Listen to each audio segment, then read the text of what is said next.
Hello friend, welcome to my channel. स्वागत है हमारे यूट्यूब चैनल पे। आज हम साबूदाना को दही में भिगाकर बहुत ही टेस्टी और हेल्दी व्रत वाले नाश्ता बनाएंगे, जो कि खाने में बहुत ही क्रिस्पी लगता है, अंदर से सॉफ्ट है। तो चलिए बनाना शुरू करते हैं।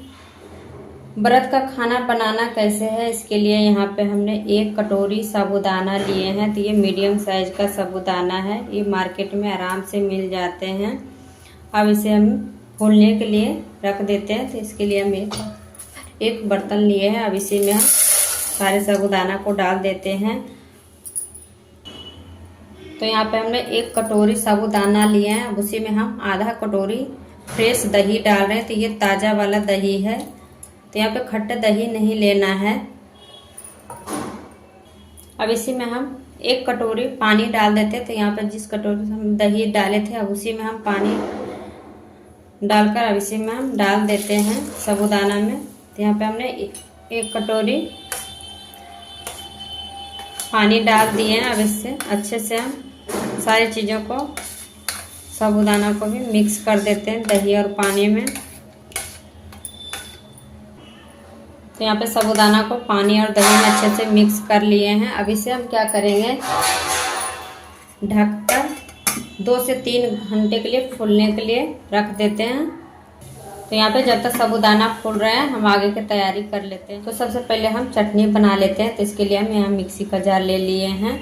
अब इसी में हम खीरा ले रहे हैं। तो यहाँ पे आधा खीरा है, इसका छिलका हमने निकाल लिए हैं। अब इसी में हम मिक्सी के जार में डाल देते हैं। तो आप एक बार ज़रूर ट्राई कीजिएगा, खीरे का बहुत ही टेस्टी लगता है चटनी।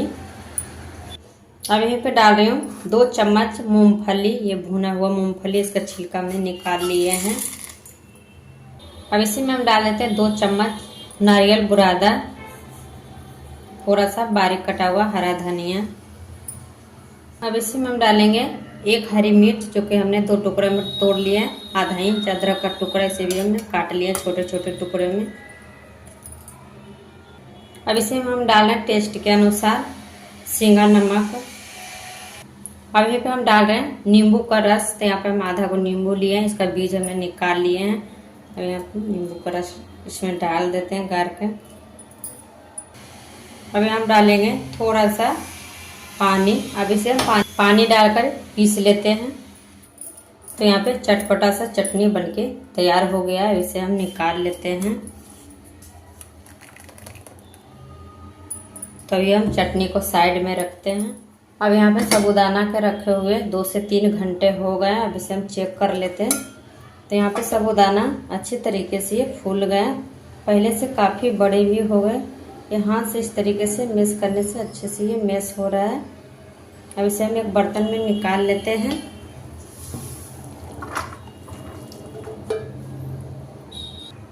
तो यहाँ पे हम साबूदाना को एक बर्तन में निकाल लिए हैं। अब इसी में हम डालेंगे 1/2 चम्मच सेंधा नमक। अगर आप व्रत के लिए खा रहे हैं तो आप सेंधा नमक डालें, या व्रत के लिए नहीं बना रहे हैं तो आप नॉर्मल सा नमक डाल सकते हैं। अब यहीं पे हम डाल रहे हैं आधा इंच अदरक का टुकड़ा, जो कि हमने इस तरीके से कद्दूकस कर लिए। 1 हरी मिर्च इस तरीके से बारीक से काट लिया, इसे यहीं पे हम डाल देते हैं। आधा चम्मच काली मिर्च पाउडर। अब यहीं पे हम डाल रहे हैं बारीक कटा हुआ हरा धनिया। अब यहीं पे डाल रहे हैं जो मूंगफली हमने पीस कर रखे थे दरदरा। अब इसको यहीं पे डाल देते हैं। अब यहाँ पर हम इसमें डालेंगे 1 बाइंडर, जो इसको बांध कर रखें, और वो है 2 से 3 बड़ा चम्मच समक चावल का आटा, जो व्रत वाले चावल होते हैं ना, उसी चावल का आटा है।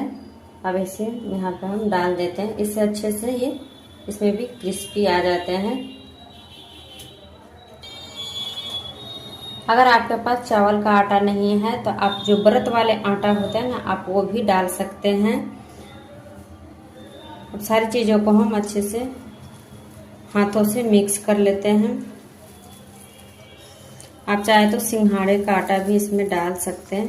तो अच्छे से हाथों से इस तरीके से मैश करते हुए अच्छे से मिक्स कर लेते हैं।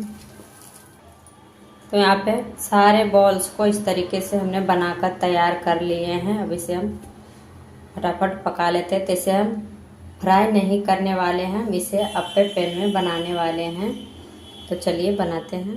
तो यहाँ पे चूल्हे पे हमने अप्पा पैन रख दिए हैं गर्म होने के लिए। तो आपको दो तरीका बनाएंगे, अगर जिसके पास अप्पा पैन नहीं है तो हम उसे अलग से बनाकर दिखाएंगे। यहाँ पर चूल्हे पर हमने लो मीडियम पे अप्पा पैन को गर्म होने के लिए रख दिया। अगर व्रत में तेल खाते हैं तो आप तेल में बना सकते हैं। तो यहाँ पे हमने घी लिए हैं। इस तरीके से हमने सारे में इस तरीके से तेल घी डाल दिए हैं। तो यहाँ पे तेल भी अच्छे से गर्म हो गया। अब इसे हम क्या करेंगे, जो बॉल्स बना कर रखे हैं सारे इस तरीके से हम डाल देते हैं। तो यहाँ पे हम सारे बॉल्स को अप्पे पैन में डाल दिए हैं। अब इसे हम ढककर कम से कम 2 से 3 मिनट तक पकने देते हैं लो मीडियम पे। तो यहाँ पे को साबूदाना के अप्पे को पकते हुए 2 से 3 मिनट हो गए। अब इसे हम पलट लेते हैं।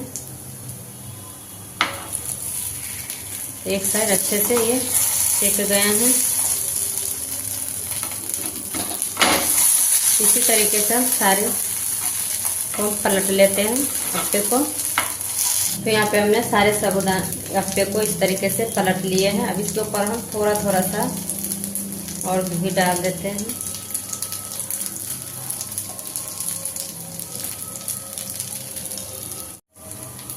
तो दूसरा साइड भी हम इसी तरीके से 2 से 3 मिनट तक पका लेते हैं। तब यहाँ पे हम ढकेंगे नहीं, इसे अब खुला ही पकाएंगे। तो यहाँ पे दोनों तरफ से लटते पलटते ये नाश्ते को हमने बना लिए हैं। तो ये अच्छे से पक भी गया है। अब इसे हम निकाल लेते हैं। तो यहाँ पे हमने सारे अप्पे को निकाल लिए। अब दूसरा तरीका बनाकर दिखाते हैं। तो अब यहाँ पे हम पैन चढ़ा दिए हैं चूल्हे पर गर्म होने के लिए। अब इसी में हम थोड़ा सा घी डाल देते हैं। घी या तेल आप कुछ भी ले सकते हैं। तो इस तरीके से हम चारों तरफ फैला लेते हैं। अब यहाँ पे हम क्या करेंगे, इस तरीके से जो हम बॉल्स बना कर रखे थे, हम 4 रख लिए थे बचा के। अब इस तरीके से हम टिक्की का शेप इस तरीके से हम हाथों में इस तरीके से कर देते हैं। अब इसे हम यहीं पर डाल देते हैं।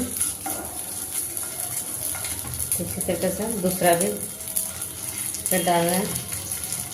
तो इस तरीके से हमने 4 टिक्के बनाकर तैयार कर लिए हैं। अब इसे हम 2 मिनट तक इसी तरीके से पकने देते हैं। तो यहाँ पे टिक्की को भी पकते हुए 2 से 3 मिनट हो गया। हम इसके ऊपर थोड़ा थोड़ा सा इस तरीके से घी डाल देते हैं। अब इसे भी हम पलट लेते हैं। हल्का हल्का ये गोल्डन कलर आ गया है इस तरीके से। अब दूसरे साइड भी हम 2 से 3 मिनट तक पका लेते हैं लो मीडियम से।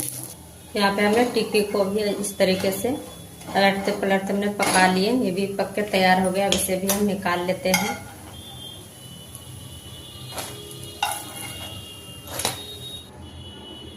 तो फ्रेंड बनके तैयार हो गया है साबूदाना के अप्पे। ये व्रत में खाने वाले हैं।